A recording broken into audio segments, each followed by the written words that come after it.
2016 সালের 23শে ডিসেম্বর ভারতীয় সিনেমা জগতে এমন একটা ঝড় এসেছিল যা শুধু বক্স অফিসের সব রেকর্ড দুমড়ে মুচড়ে দেয়নি, বরং গোটা বিশ্বের সামনে ভারতের এক প্রত্যন্ত গ্রামের আসল লড়াইয়ের গল্প তুলে ধরেছিল। হ্যাঁ বন্ধুরা, আজকের ভিডিওতে আমরা জানবো বাস্তব ঘটনা অবলম্বনে নির্মিত অসাধারণ আমির খানের সিনেমা দঙ্গলের পুরো গল্প। আজ পর্যন্ত এই সিনেমাটি 2000 কোটি টাকারও বেশি বিজনেস করে ভারতের ইতিহাসের হাইয়েস্ট গ্রেসিং মুভি হয়ে বসে আছে। আজ আমরা শুধু এই সিনেমার গল্পই জানবো না, বরং সিনেমার পর্দার সাথে বাস্তবের মহাবীর সিং ফোগাট, গীতা এবং ববিতার জীবনের সেই লড়াইয়ের তুলনা করব, যা শুনলে আপনি থমকে যাবেন। কেন এই সিনেমা চীনে গিয়ে 1000 কোটি টাকার ব্যবসা করলো আর কোন কোন দৃশ্য সিনেমায় বানিয়ে দেখানো হয়েছে, জানতে হলে ভিডিওটি একদম শেষ পর্যন্ত দেখুন। সিনেমার গল্প শুরু হয় হরিয়ানার বলালি গ্রাম থেকে। মহাবীর সিং ফোগাট ছিলেন একজন ন্যাশনাল লেভেলের কুস্তিগির। দেশের জন্য সোনা জেতার স্বপ্ন ছিল তার চোখে, কিন্তু সিস্টেমের অভাব, ফ্যামিলির প্রেসার আর টাকার অভাবে তাকে কুস্তি ছেড়ে সরকারি চাকরি নিতে হয়। কিন্তু মনের ভেতরে সেই জেদ তো আর মরে না। মহাবীর সিং প্রতিজ্ঞা করেন তার যে ছেলে হবে সে দেশের হয়ে অলিম্পিক সোনা নিয়ে আসবে। কিন্তু নিয়তির খেলা দেখুন, মহাবীরের ঘরে একে একে 4টে কন্যা সন্তানের জন্ম হয়। গ্রামের মানুষ তাকে নানা কথা শোনায়। আমাদের সমাজ, বিশেষ করে হরিয়ানার মতো রাজ্যে সেই সময় কন্যা সন্তান হওয়া মানেই ভাবা হতো বিয়ে দাও আর রান্না বান্না শেখাও। ধীরে ধীরে মহাবীর সিং ভাবতে শুরু করেন যে হয়তো তার স্বপ্ন চিরদিনের মতো শেষ হয়ে গেছে। কিন্তু একদিন এমন একটা ঘটনা ঘটে যা পুরো ইতিহাস বদলে দেয়। তার 2 মেয়ে গীতা ও ববিতা পাড়ার 2 ছেলেকে মেরে তুলোধনা করে বাড়ি ফিরে আসে। প্রথমে মহাবীর রেগে গেলেও পরে জানতে পারেন ছেলেরা আগে তাদের অপমান করেছিল, তাই অপমানের আত্মরক্ষার জন্যই তারা পাল্টা জবাব দিয়েছে। তখন তিনি বুঝতে পারেন রেসলিং বা কুস্তি শুধু ছেলেদের রক্তে থাকে না, তার মেয়েদের রক্ত দিয়েও কুস্তিগিরির রক্ত বইছে। মহাবীর তার স্ত্রীকে তখন বলেন সেই ঐতিহাসিক সংলাপ, মহারি ছড়িয়াকে ছোড়ো সে কম হ্যাকে। গীতা আর ববিতার সাহস দেখে মহাবীর সিং ফোগাট নিশ্চিত হয়ে যান যে তার স্বপ্ন এখনো শেষ হয়ে যায়নি। ছেলে না হলেও তার 2 মেয়েই একদিন দেশের জন্য পদক জিততে পারে, কিন্তু এই স্বপ্ন পূরণ করতে হলে শুরু থেকেই তাদের কঠোর পরিশ্রম করতে হবে। তাই পরের দিন ভোরবেলা যখন পুরো গ্রাম ঘুমিয়ে আছে, তখনই মহাবীর 2 মেয়েকে ঘুম থেকে তুলে ফেলেন। গীতা আর ববিতা কিছু বুঝতেই পারে না, কিন্তু বাইরে বেরিয়ে দেখে বাবা তাদের জন্য ফুচকার দোকান নিয়ে এসেছে আর ইচ্ছে মতো ফুচকা খেতে বলে, কারণ আজ থেকে তাদের ফুচকা, আচার, চটপটে সব বন্ধ। আর সেদিন থেকেই শুরু হয় কঠিন ট্রেনিং। মহাবীর সিং ফোগাট একজন বাবা থেকে হয়ে ওঠেন এক নিষ্ঠুর জল্লাদ কোচ। প্রতিদিন ভোর 5টায় ঘুম থেকে উঠতে হতো, কয়েক কিলোমিটার দৌড়, অসংখ্য পুশ আপ, দড়ি বেয়ে ওঠা, ভারী ব্যায়াম সবকিছুই করতে হতো। এরপর কুস্তির আলাদা অনুশীলনও চলতো ঘন্টার পর ঘন্টা। শুধু তাই নয়, খাবারেও বড় পরিবর্তন আসে। তেল মশলাযুক্ত খাবার বন্ধ, নিয়মিত দুধ, রুটি, ডাল, সবজি এবং পুষ্টিকর খাবার খেতে হতো, কারণ একজন কুস্তিগিরির শরীর তৈরি করতেও সঠিক খাদ্যাভ্যাস সমান গুরুত্বপূর্ণ। মহাবীর জি তার নিজের ধান ক্ষেতের কিছু অংশ কেটে সেখানে নিজেই কুস্তির আখাড়া তৈরি করলেন এবং সেইখানেই প্রশিক্ষণ দিতে শুরু করলেন তার মেয়েদের। মেয়েরা একদিন এই শাস্তি থেকে বাঁচার জন্য তাদের বাবাকে বললেন যে এই ধুলোবালিতে তাদের চুল নষ্ট হচ্ছে। পরের দিনই মহাবীর সিংজি তাদের চুল কেটে ছোট ছোট করে দেন। বাবার এই ব্যবহারে গীতা এবং ববিতা ভীষণ রেগে যায়। তারা প্রতিদিনের এই নিষ্ঠুরতা ফাঁকি দিতে শুরু করে, বাবা যেন তাদের শৈশবটাই কেড়ে নিয়েছেন। গ্রামের মানুষও নানা কথা বলতে শুরু করে।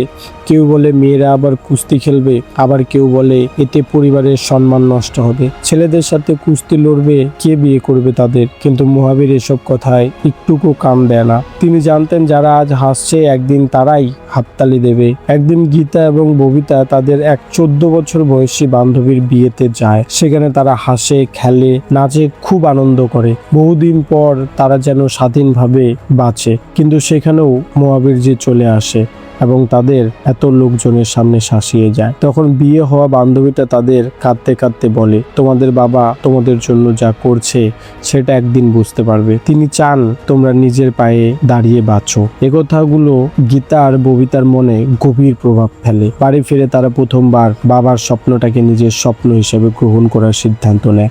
এরপর থেকে তারা আর জোর করে নয়, নিজের ইচ্ছায় কঠোর অনুশীলন শুরু করে। তাদের এই পরিবর্তন মহাবীরও বুঝতে পারেন।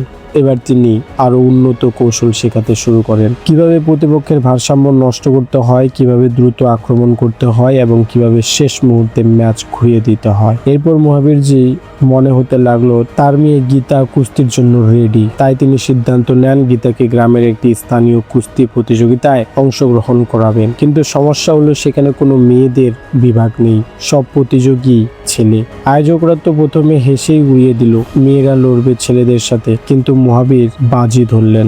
গীতাও মাঠে নামলেন গ্রামের সবচেয়ে সেরা ছেলের কুস্তিগিরির বিরুদ্ধে। চারিদিকে কৌতূহল ছড়িয়ে পড়ে, হাজারো মানুষের চোখ এখন তার উপর। ম্যাচ শুরু হতেই প্রতিপক্ষ ছেলে দ্রুত আক্রমণ করে। প্রথম কয়েক মুহূর্তে গীতা কিছুটা চাপে পড়ে যায়, দর্শকরা আবারও হাসাহাসি শুরু করে। কিন্তু কয়েক সেকেন্ড পর গীতা বাবার শেখানো কৌশল মনে করে সুযোগ পেতেই অসাধারণ একটি মুভ দিয়ে ছেলেটিকে মাটিতে ফেলে দেয়। মাঠে মুহূর্তের মধ্যেই নীরবতা নেমে আসে। যারা একটু আগেও হাসছিল তারা এবার বিস্ময়ে তাকিয়ে থাকে। লড়াই আরো কঠিন হতে শুরু করে।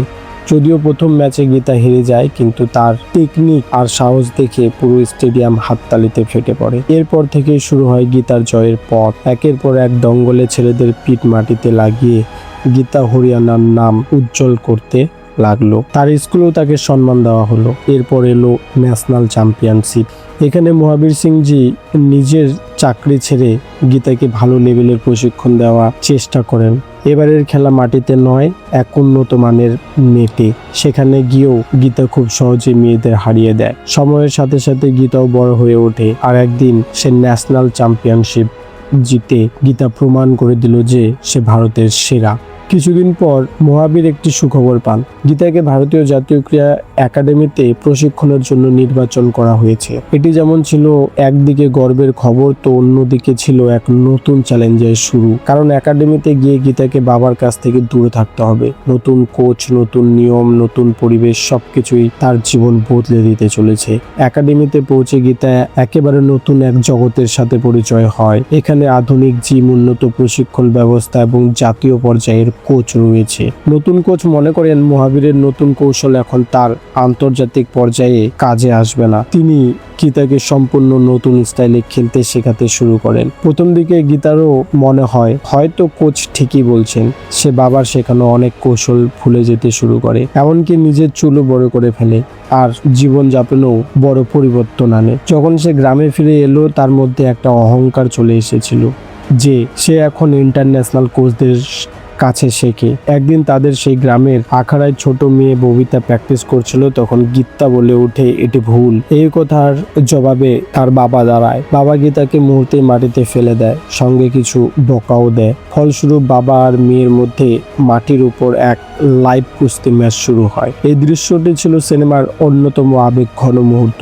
মহাবীর বুড়ো হয়ে গেছে, তার শরীরে আর আগের মতো সেই স্ট্যামিনা নেই। গীতা তার বাবাকে সহজে হারিয়ে দিল, কিন্তু এটা শুধু কুস্তির হার ছিল না, এটা ছিল একটা বাবার বিশ্বাসের হার।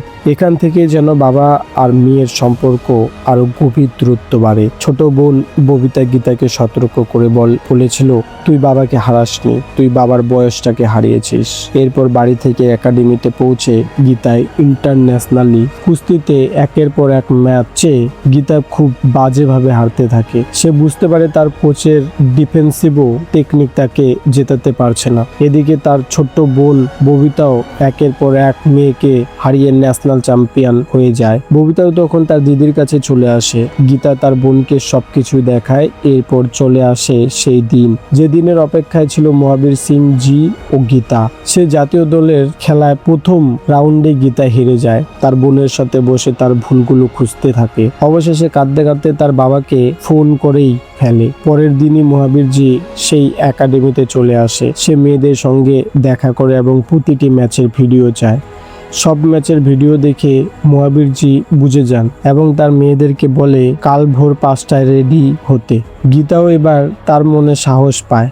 সে চুল আবারও ছোট করে নেয়। শুরু হয় তাদের ট্রেনিং, একদিকে কোচের তো আর একদিকে বাবার। 2010-এর কমনওয়েলথ গেমের আর মাত্র 6 মাস দেরি, তাই তাড়াতাড়ি তৈরি হতে হবে। মিস্টার প্রমোদ তার ওজন কমানোর নিয়ে তাদের সিলেক্টরদের কাছে নিয়ে যান। সেখানে মহাবীরজিও আসেন। অনেক কাকুতি মিনতির পর তারা রাজি হয়, গীতাকে সিলেক্ট করে। এরপর আবার সেই দিন চলে আসে। শুরু হয় গেম। ম্যাচে যখনই কোচ গীতাকে ডিফেন্স করতে বলেন, মহাবীর গ্যালারি থেকে চিৎকার করে বলতেন অ্যাটাক কর। বাবার সেই স্ট্র্যাটেজির কাজ করলো। গীতা প্রথম রাউন্ডেতেই জিতে যায়। এর পরের দিন আসে সেমিফাইনাল। নাইজেরিয়ার নাওমি এডওয়ার্ড বনাম গীতা কুমারী ফোগাট। তার বাবা তাকে সবকিছুই বলে দেয় কিভাবে খেলতে হবে। ম্যাচ শুরু হয়। প্রথম দিকে সবকিছুই ঠিকঠাক চলে। তার কোচের ভুলের কারণে গীতা পয়েন্ট দিয়ে দেয়। পরের রাউন্ডে গীতা আবার সেই পয়েন্ট তুলে ম্যাচ বরাবর করে দেয়। ফাইনাল রাউন্ডে এই ম্যাচ বরাবর হয়। পরে হয় টচ। যে জিতবে সে অ্যাটাক করবে আর যে হারবে সে ডিফেন্স করবে। মাত্র 30 সেকেন্ডের মধ্যে নাওমি জিতে যায় এই টচ।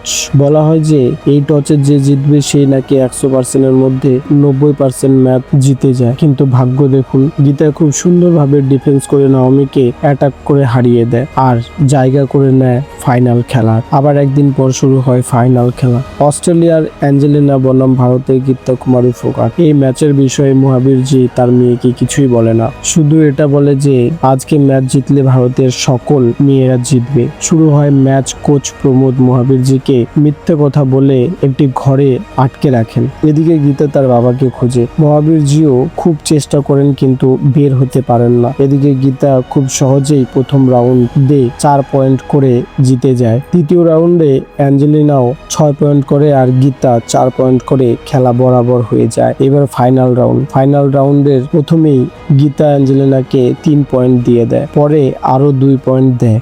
গীতা শুধু 1 পয়েন্ট পায়। লাস্ট 22 সেকেন্ডে গীতা এমন একটি মুভ দেয় যে একেবারে 5 পয়েন্ট পেয়ে যায় আর ম্যাচ জিতে যায়। পুরো স্টেডিয়াম তখন স্তব্ধ। ভারত কুস্তিতে মহিলাদের ক্যাটাগরিতে প্রথম সোনা জিতল।